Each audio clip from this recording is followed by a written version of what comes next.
now. 3 days after terrorists strike the Boston Marathon, have the bombing suspects finally been identified? Good evening and thank you for joining us. I'm Dan Joseph. And I'm Laura Kavanaugh. That is our top story. Tonight at 11, a nationwide manhunt for the suspects responsible for Monday's bombing at the Boston Marathon prompts the FBI to enlist the public for their help. Tonight, we talked to local law enforcement about the anatomy of the investigation and how the digital world has changed how things are done.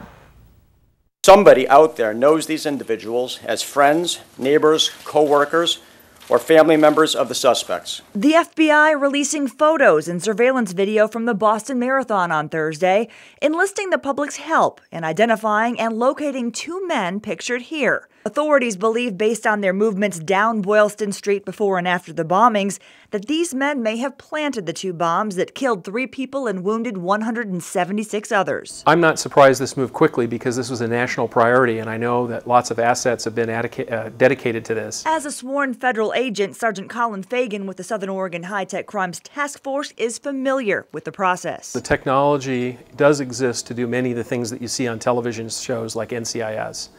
But the time compression to make it entertaining is just not the reality.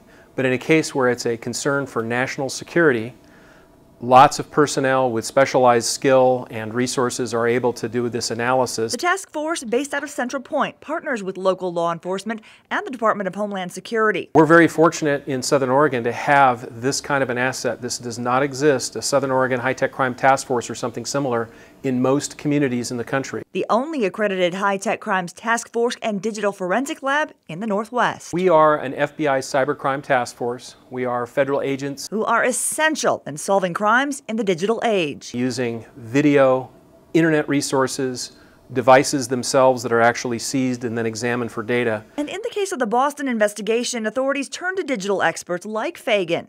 After getting a huge amount of photos and video from businesses, more than 1,000 officers and agents poured over surveillance video, social media, photographs, terabytes of digital data. In the case like Boston, I believe that there was a retailer that had a camera, and using their loss prevention folks, they're able to review that information and provide that to the investigators. Crucial clues to piece together the suspects' paths, a digital footprint. There's cell phones, smartphones, those all leave a strong digital footprint, and at a mass event like that, the amount of data is huge, and it's the analysis of that data that becomes the big challenge. It's like drinking out of a fire hose. From smartphones with GPS tracking and social media to online commerce, even surveillance cameras, Fagan says the technology exists to track down just about any suspect and crack the case. The world has changed, and this technology and support for this is a logical step for law enforcement. The digital world is leading the way that things are done. Well, the FBI is asking the public to closely examine the photos and report any information to its telephone tip line at 1-800-225-5324.